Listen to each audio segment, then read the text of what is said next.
akong makakakilos, mga kapatid. Amen. Kasi, ganun po talaga eh. Pag mga Pentecostal, talagang magugulong mangara, talagang iikutin po yung paligid para may hatid po ang salita ng ating Panginoon. So, siguro po, tayo po muna lahat ay tumayo, mga kapatid. At tayo po ay manalangin.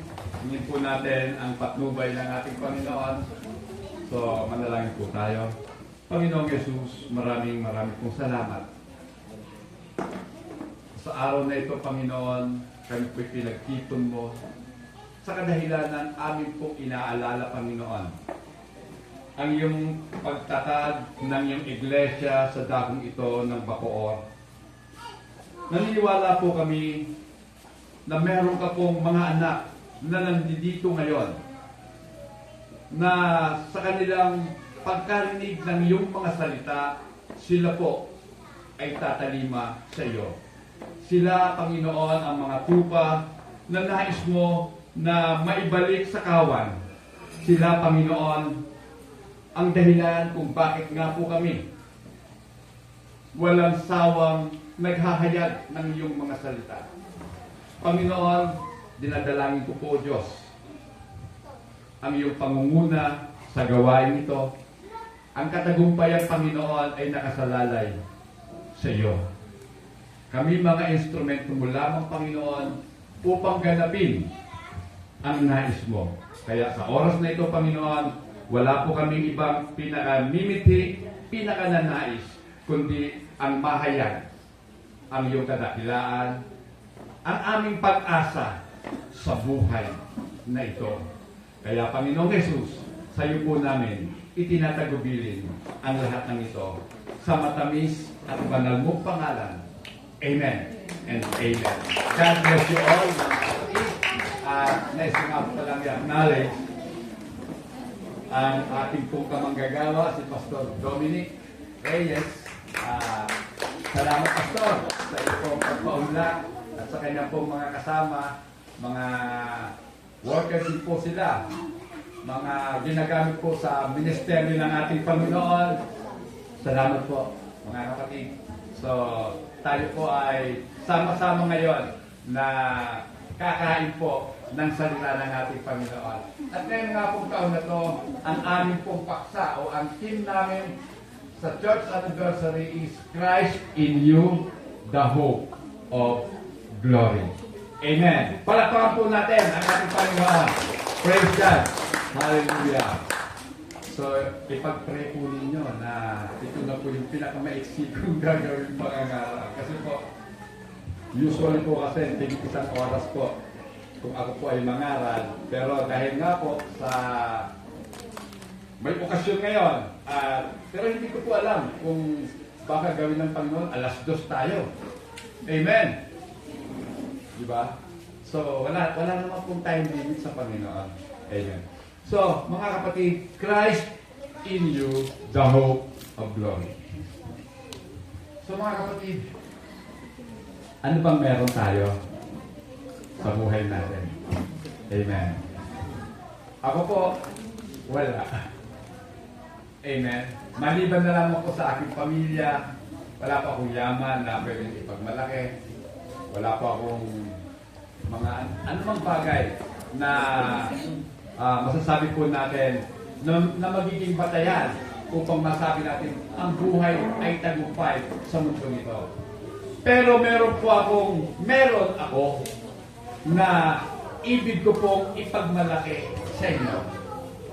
Ito nga po ang ating Panginoong Jesus, Christ in me. At alam ko rin po, si Kristo rin ay nasa sa inyo. Amen. So ang konsepto pong ito ay hindi po katulad ng konsepto ng New Age movement na kung saan sinasabi po nila na Christ is in everyone, o kaya God is in everyone, therefore, everyone is God. Wala pong ganon sa atin mga kapatid, sapagkat kinikilala po natin ang pagiging sovereign ng ating Panginoong Diyos. Amen. Siya lamang po at walang iba na pwedeng umupo sa kanyang luklukan. At ang katotohanan ito, mga kapatid, ang katotohanan po ngayon, sa ating pong kapanahunan, ay masasabi po natin relative. Yan. So, kasi ang dami po talagang lumalabas na mga tagapangaral na nagsasabi po sila ang katotohanan. O nasa kanila ang katotohanan. Pero mga kapatid, ang totoong katotohanan ay iisa lang. Walang iba kundi ang ating Panginoong Jesus. Amen. So, pag-usapan po natin, ito pong hindi ka panipaniwala, subalit hindi naman po mapapasubalian na katotohanan. At ito po ang ating nararanasan sa kasalukuyang panahon. Yan. Na kung saan, mga kapatid, ang ating pong buhay Kristiyano ay nagiging totoo. Amen. Kasi, mga kapatid, meron po mga tao na nagsasabi, sila'y Christians. Pero, tingnan mo ang buhay nila. Kung nandoon ba talaga si Kristo sa kanila. Amen.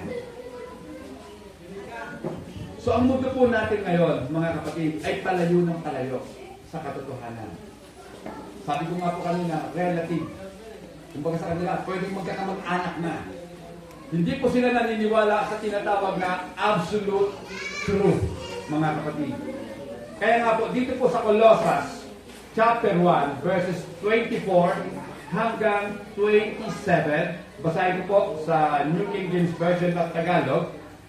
Ngayon, nagagalak ako sa aking mga pagtitiis alang-alang sa inyo.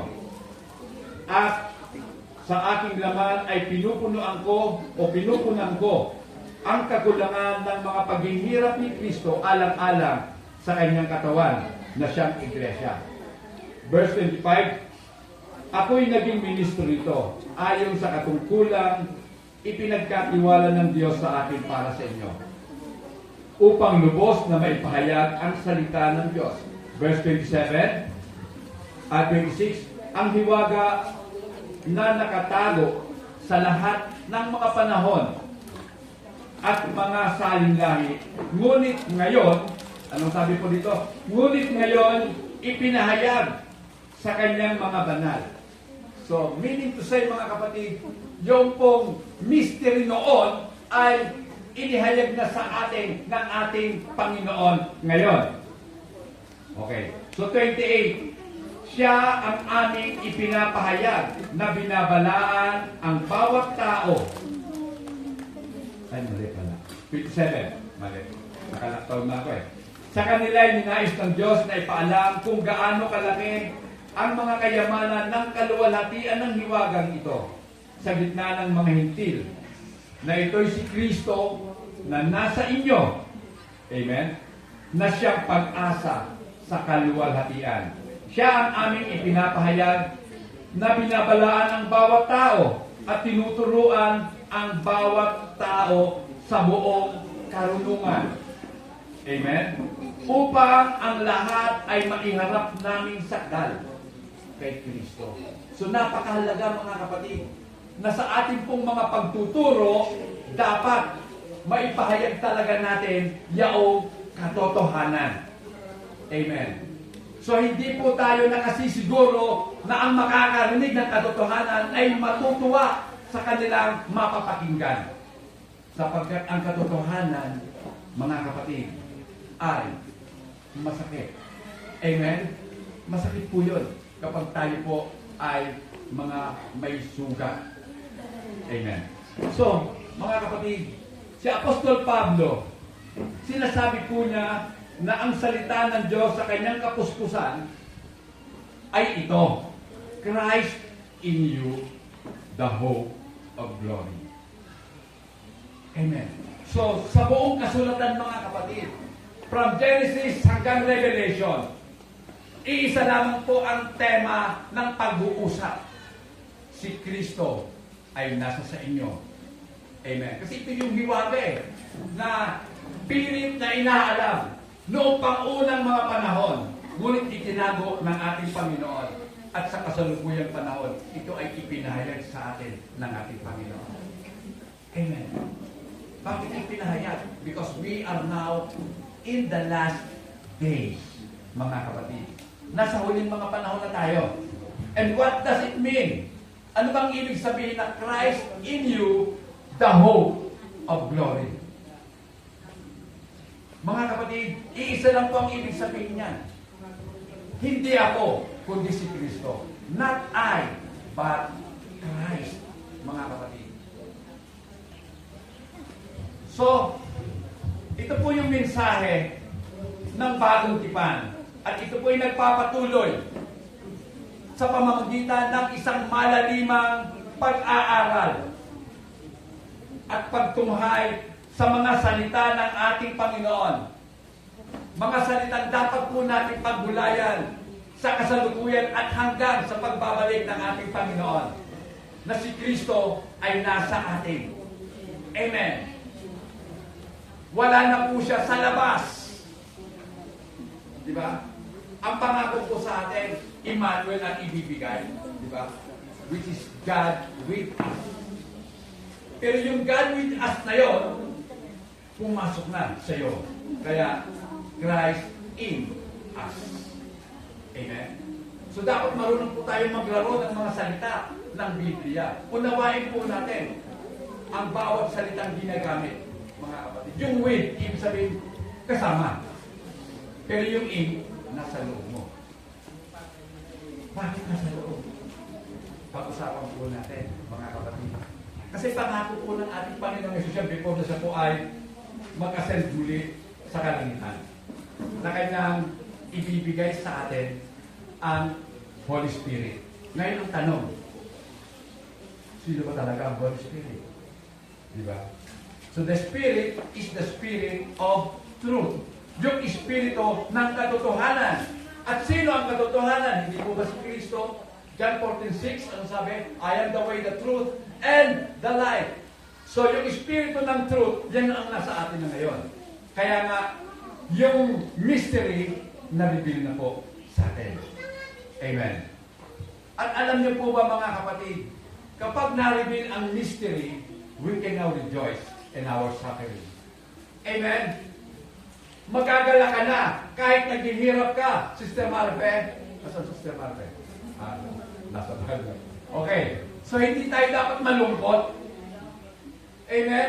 Kasi ang totoo, wala pong ipinangako si Jesus Christ sa bagong tipan na payayamanin tayo. Pero ipinangako niya, magsasuffer tayo. Amen! Amen! Lalabas tayo sa mundo nito, ano sabi? Luhaan. Kaya napupunasan ang ating mga mata ng ating Panginoon. So, rejoicing in suffering. So si Apostol Pablo po, siya po talaga ang totoong halimbawa ng Christ in you. Na makikita sa kanyang buhay na si Kristo nga ang nabubuhay sa kanya. Kaya sabi ni Paul, not I, but Christ that liveth in me. Amen? Kung bakit ka nagiging masaya kahit nahihirapan ka, kahit may sakit ka, nandito pa rin ang pag-asa mo sapagkat nasa sayo si Kristo. Amen? So ito po ay isang tinatawag na extraordinary verse kapag naintindihan po natin mabuti, mga kapatid. And yet, mga kapatid, kahit nahirapan si Pablo, but he is full of rejoicing, mga kapatid. Dahil alam niya, ang paghihirap niya ay alang-alang kay Kristo at sa Iglesia. Amen. Di ba? Ilang beses siyang nabugbog dahil sa pangangaralan. Tayo hindi pa nabugbog. Amen. Gusto niyo pang mabugbog sa pangangaral kay Kristo? Amen. Gusto ba natin yun? Aba, kung yun po ang magbibigay ng glory sa ating Panginoon, then so be it. Amen? Amen. Paano maluluwalhati si Kristo kapag nabubog ka? Ano? Lumalabang ka sa kanila. Maluluwalhati si Kristo kapag binubugbog ka, hindi ka man lang nagsasalita laban sa bumubugbog sa'yo. Amen? Dahil magtataka sila, anong klaseng tao ito? Amen.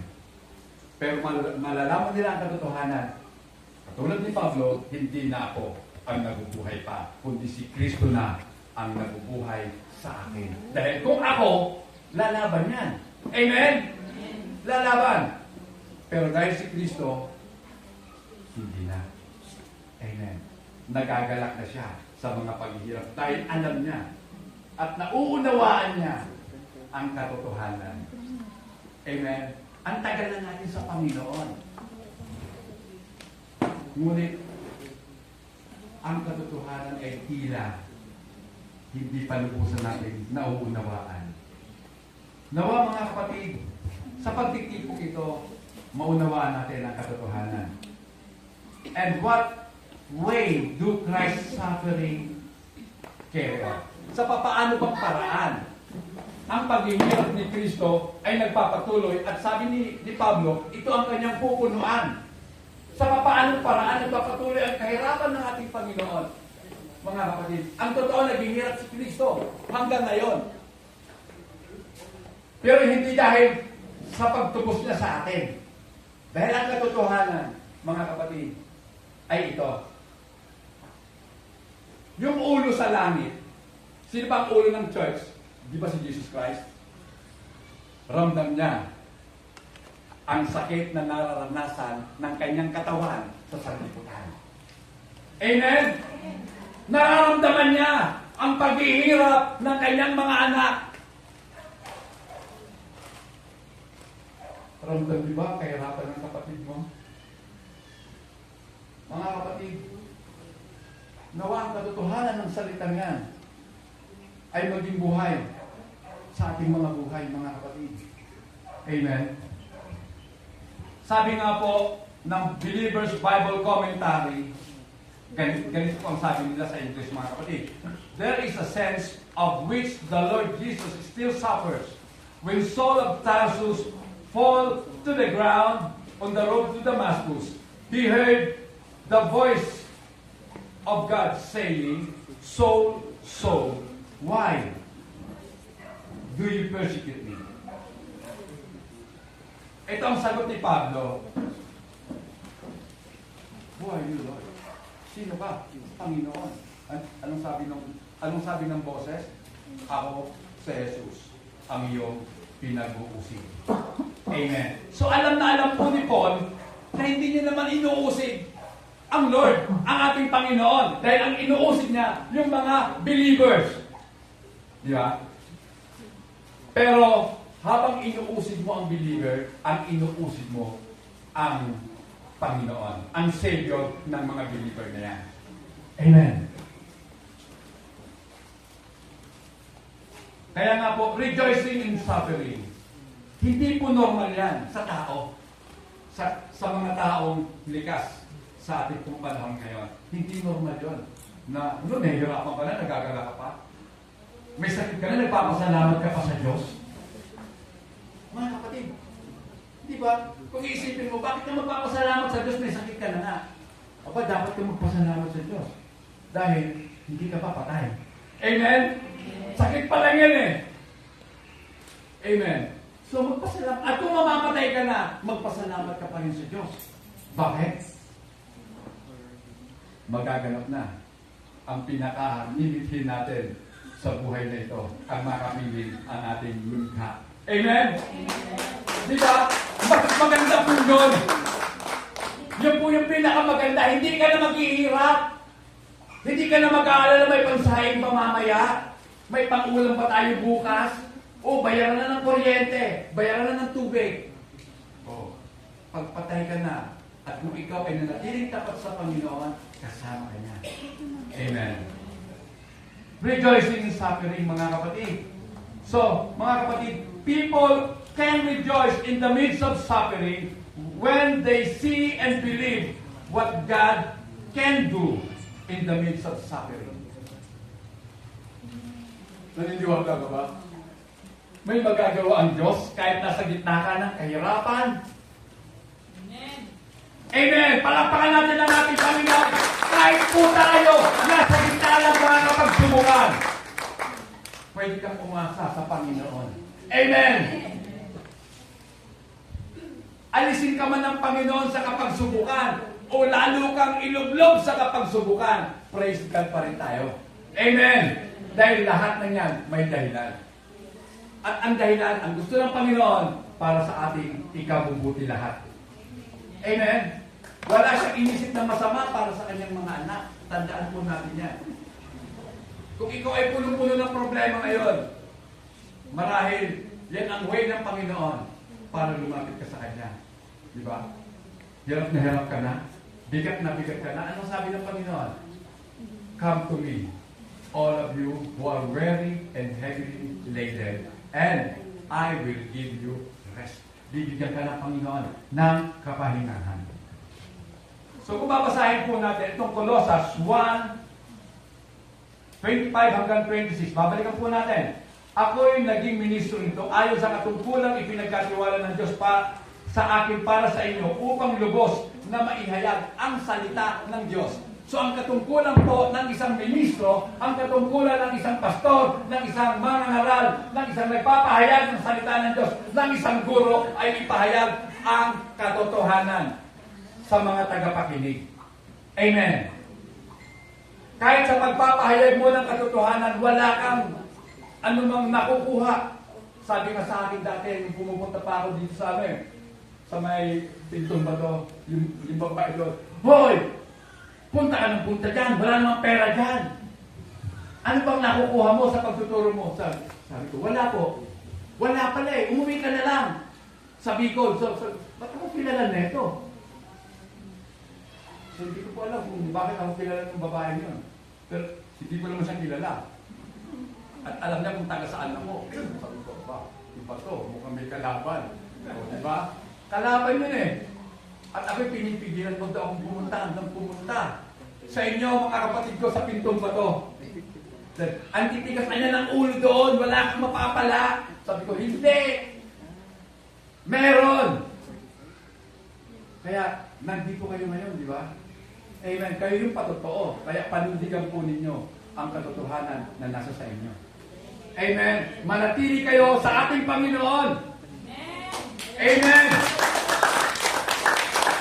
Kahit walang biyaya, kasi ang tao po kasi after sila sa pagsunod sa biyaya, ang sundan po natin yung presence ng Panginoon and not the blessing.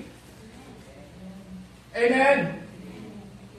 Follow the presence and not the blessing.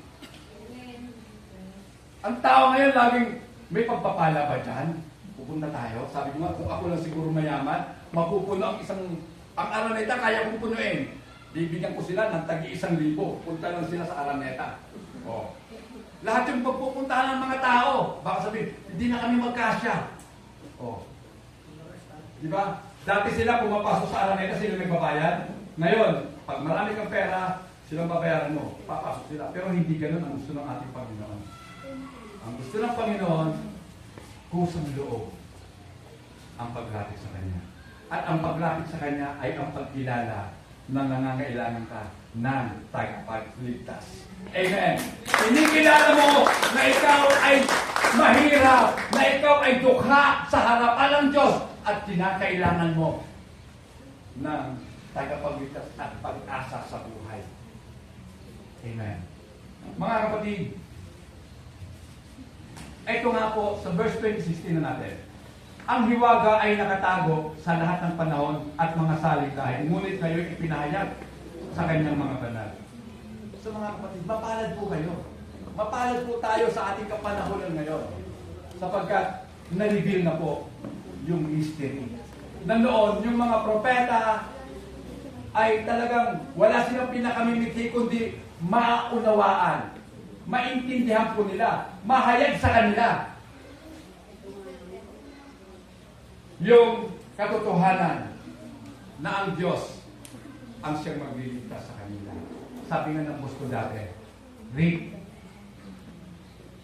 kung talagang mabuti ang Diyos, bakit hinayaan niyang magkasala ang tao? Diba? Anong sagot? Sabi ko, boss, noon pa sa hindi ko pa alam yun eh. Hindi ko po alam eh. Pero ang alam ko, kaya sila hinayaan ng Diyos kasi may freedom. Pero hindi pala yun. Ang totoo, plano na talaga ng Diyos. Lahat po kasi nakaplano eh. Tayo naman mga tao ang walang plano sa buhay natin. Di ba mag-aasawa ka, aksidente lang? Kaya mo pinakasalan kasi, na-aksidente lang eh. O di ba? Na-aksidente, kaya... Pero mga kapatid, ang totoo, dapat, sa mga kabataan, dapat marunong kayo magplano. Kasi, kung walang plano, anong gagawin natin? Random? Chamba-chamba lang? Walang ganun, mga kapatid. Dapat nakaplano lahat. Ang Diyos, before He created all things, nakaplano na ang lahat. Meron siyang blueprint, mga kapatid. Amen. Alam niyo na sa ganitong panahon, makikilala mo ang Panginoon. Amen.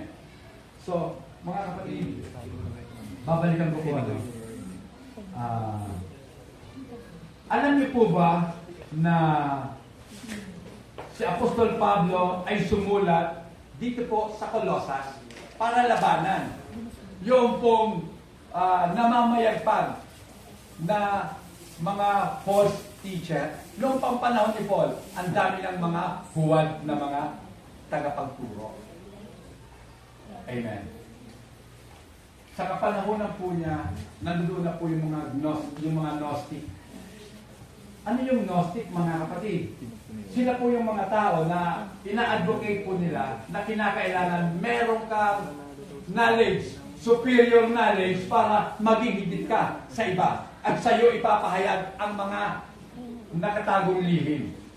Naalala ko tuloy nung ako yung katrabaho sa Antipolo, meron kong babae na meron po siyang kantin, doon kami kumakain. Alam niya po Christian ako, sabi niya, Rick, alam mo ba kung ano ang pangalan?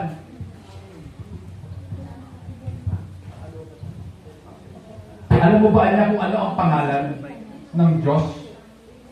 Sabi ko, siyempre alam ko. Sabi, sino? Sabi ko, di si Jesus. Mali. Sabi ko, mali daw. Sabi ko, o ikaw, ano? Secret. Sabi ko, bakit ayaw mo sabihin? Secret nga eh. Sabi ko, bakit hindi mo alam? Alam namin. Sumali ka muna sa amin. Sabi ko, ay, huwag na. Sabi ko, baka kasali ka doon sa mga tinatawag na Gnostic, mga kapatid. So, eto mga kapatid, ano? Itong mga Gnostic na ito ay pumapasok po sa mga iglesia upang hikayatin ang mga tao. Amen. Na umanib po sa kanila. At tinuturoan po sila na ang kapahayagan ng mga lihim o ang kapahayagan ng mga misteryo ay sa ilan lamang ipinapahayag at hindi sa lahat. Mga kapatid. Ngunit ako po'y naniniwala na ang kapahayagan ng Diyos ay para sa lahat. Kaya nga, Christ in you eh. Amen? Kapag si Kristo ay nasa sa iyo, mauunawaan mo ang kanyang sinasabi. Amen? What does Christ in you, the hope of glory, means? Sa verse 27, ito, sa kanila'y ninais ng Diyos na ipaalam kung gaano kalaki ang mga kayamanan ng kaluwalhatian ng hiwaga. So mga kapatid, napakalaki pala. Yan. Ang kayamanan ng kaluwalhatian ng Diyos. Amen. Kasi pag naintindihan po natin yung glory ng Panginoon, hindi pa pwedeng hindi ka maglilingkod sa Kanya. Hindi pa pwedeng hindi ka sasamba sa Kanya. Hindi pa pwedeng nakatayo ka lang sa iyong paglilingkod sa Kanya. Talagang lulod ka. Kasi, kung makikita po natin, mula kay Moises, nung kanya makita ang kaluwalhatian ng Diyos, anong ginawa niya? Siya yung nagpatira pa. Amen? At kapag nakita mo ang kaluwalhatian ng Diyos, hindi maaaring hindi mabago ang buhay mo. Amen? Hindi pa pwedeng hindi mabago ang buhay mo. At nung makita nga po ni Moises ang kaluwalhatian ng ating Panginoon, ano nangyari sa kanya? Hindi ba nagliliwanag siya? Pero nakita niya nga ba talaga? At paano niya nakita ang kaluwalhatian ng Diyos? Sabi ng Panginoon, doon po sa Exodus 33, sabi ng Panginoon, ilalagay kita sa bato. Amen? At ipapasok kita sa siwang ng bato. Dadaan ako doon at tatakpan ko ng aking kamay ang iyong mukha para hindi mo makita. ang kaluwalhatian ng Diyos. At pag nagpasko, saka mo lamang makikita ang kaluwalhatian ko. Yan ang sabi ng Panginoon, mga kapatid. So, kung titingnan po natin at i-analyze po natin yung tagpong yon, sino ba ang bato? Hindi ba si Kristo? Amen? So, kung tayo po ay nakatungtong sa ibabaw ng bato at nabubuhay sa pagitan ng mga bato, kasi isisiksikan ng Panginoon sa cliff. Ano yung cliff? Siwang ng bato. Then, makikita mo ang kaluwalhatian ng Diyos. Amen. Hindi mo makikita ang kaluwalhatian ng Diyos hanggang hindi ka lumalapit kay Kristo. Amen. Kaya nga, Christ in you, the hope of glory. Glory tayo ng glory. Hindi mo pa natin maintindihan masyado ang glory. Amen. Kasi yung glory yun ang magdadala sa'yo para maging matapat ka sa ating Panginoon. Amen. Amen. Yung glory yun ang mag-i-empower sa'yo para sa dahil kahit sa kabila ng kawalan, mananatili ka sa ating Panginoon. Kasi nakikita mo yung kaluwalhatian ng Diyos. The ever-surpassing glory of God. Amen. So, hindi pa po yun sa nanalo ka sa loto ng 250 million pesos. Paano mo isipin? Paano mo bibilangin yun, mga kapatid, di ba? Pero hindi pa doon ang ating Panginoon. Dahil siya ay walang katumbas na salapit. Amen. At ang central message po ng New Testament ay ito, not I, but Christ. Amen. Hindi ako, subalit si Kristo. At ano ang tugon po natin sa katotohanan yan? Ano po ang magiging sagot natin kapag naintindihan po natin ang lahat ng hiwaga ng ating Panginoon? Ang tugon natin, ito, Lord, thank you. Amen. Salamat, Panginoon. Amen. Dahil ipinahayag mo sa amin ang katotohanan. Salamat. Dahil nabago ang aming mga buhay. Amen. Wala na yung dating ako, kundi ikaw na ang nabubuhay sa akin. Amen. O gusto niyo pa rin, kayo pa rin ang mabuhay sa inyo. Pwede naman. Oh. Kaya lang, hindi pa pwedeng dalawa ang hari ng buhay natin. Dapat isa lang. Kung hindi si Jesus, hindi ikaw. Pero para sa akin, Jesus pa rin ako. Amen. Dahil ang katotohanan, tayo po ay pag-aari na ng ating Panginoon. Amen. At wala tayong dapat reklamo kahit saan niya tayo dalhin. Kahit saan kanya ilagay, Lord, is this my right place? Sasabihin sa Panginoon, yes, it is. Ang tugon mo, thank you, Lord, kahit nahihirapan. Amen. Thank you, Lord. Kahit na talagang walang-wala kami.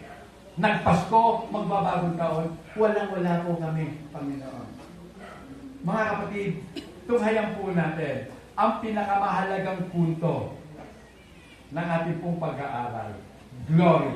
Yan. The hope of glory. Ang pag-asa ng kaluwalhatian. Pag sinabi pong glory, ito po ay isang interesanting salita. What is the hope of glory? Ano ba ang kahulugan po nito? Ito ba ay the hope of shining brightly? Or the hope of being with the Lord in heaven? Or the hope of displaying the nature and character of God? Para po sa akin, doon ako sa huli. The hope of displaying the nature and character of God, of Jesus Christ. Amen? Pag-asa na sa buhay ko, matutunan ko, maipakita. So sinasabi dito, maipakita, hindi maiparinig. Tama? Kasi madali lang magsalita eh. Di ba? Madali magsalita. Pero mahirap isagawa yung sinasabi. So, kinakailangan po bawat isa sa atin nagpapahayag. I-display natin. O kumbaga, nagre-reflect sa atin yung liwanag ng ating Panginoon. Don't you remember na sinabi ng ating Panginoon, I am the light of the world? Ngayon, bakit hindi ka nagliliwanag? Sa kadahilanan, daming agyo ng buhay mo. Diba? Ang dami. Madami. Bukod sa maagyo na, maalikabok pa. Kaya, kahit na fully glass yung bahay mo, pero wala eh. Yung salamin, natatakpan na ng agyo, ng alikabok, hindi makapasok ang liwanag. So, kinakailangan talaga maglinis. At ang paglilinis is through repentance.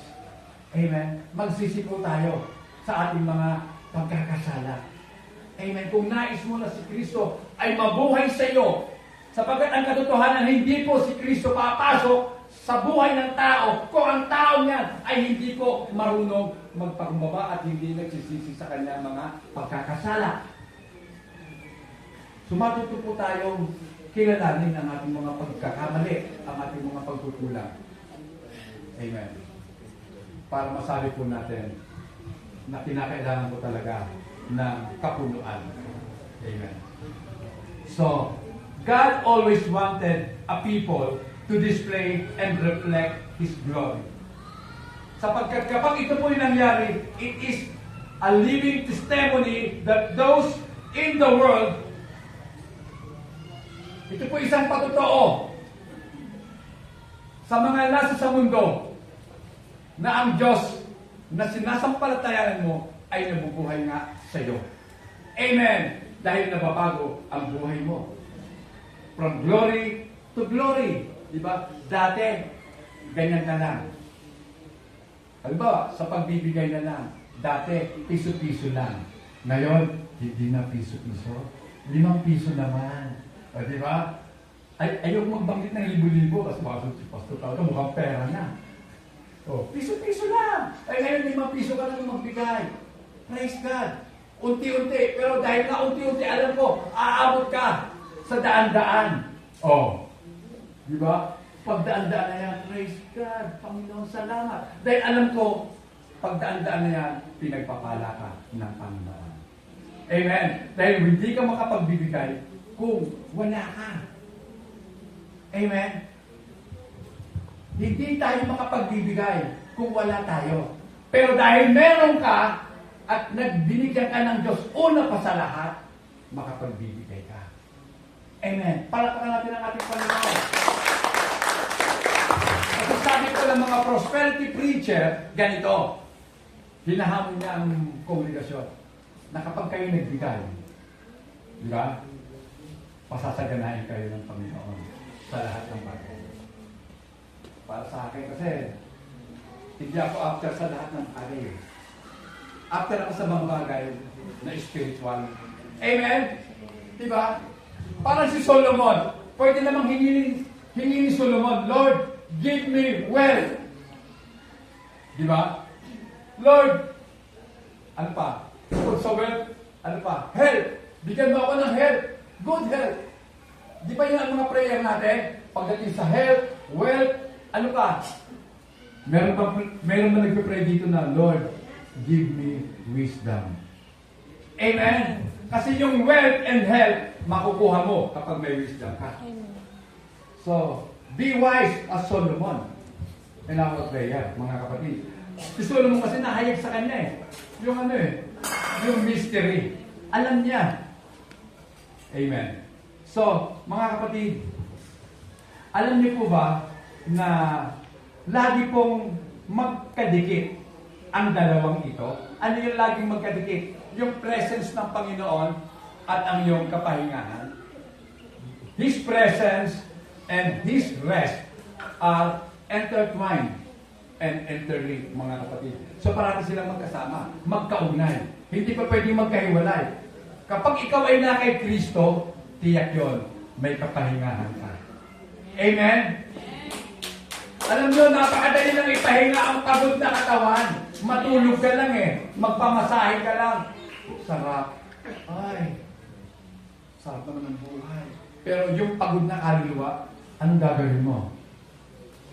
Kahit nakahiga ka pa, sa kamang napakalagbot, air condition pa yung kwarto mo, hindi ka makakatulog. Bakit? Dahil pagod na pagod ang kaluluwa. So, ang kapahingahan, namin Kristo pa din. Kaya kinakailangan talaga ng presence ng Panginoon. At ang presensya niya ay nandoon ang kanyang kaluwalhatian. Amen! Sa presence ng Panginoon, makikita mo ang kanyang glory. Amen. So, natatandaan niyo po ba na ang kahilingan po ni Moises ay ganito, Lord, show me your glory. Amen. Hindi sinabi ni Moises na, Lord, show me your money. Hindi ganun eh. Lord, show me your glory. So ano bang sabi ng Panginoon? Ipapakita ko sa iyo. Padadaanin ko sa iyo ang lahat ng aking kabutihan. Amen. All my goodness will pass to you, in front of you. So, yung glory ng Panginoon ay nasa kanyang presensya. Lahat ng kanyang kabutihan ay dadaan sa harapan mo. Amen. So, napakaganda mga kapatid, no? Na sa buhay po natin, nakikita po natin ang kaluwalhatian ng ating Panginoon. God's glory radiates. Kaya nga po may tinatawag po tayong Shekinah glory of God. Amen. At kung gusto po natin mag-shine din tayo, kinakailangan lamang na mag-focus tayo sa ating Panginoon. Keep your eyes focused on Jesus. Amen. The glory is seen from the rock. Sabi nga po doon sa Exodus 33 verses 21 hanggang 23. Moses could only see the glory of God while he hid in the cliff of the rock. He had to stand on the rock and be in the rock to see such glory. Yeah. And of course, the rock is no other than our Lord Jesus Christ. Mga kapatid, in our conclusion, we proclaim and admonish and teach. Atin pong ipinapahayag, atin pong ipinapayo at tinuturuan ang mga tao patungkol sa ating Panginoon. Sapagkat ang buhay ay lahat patungkol sa ating Panginoon. It is all about Jesus.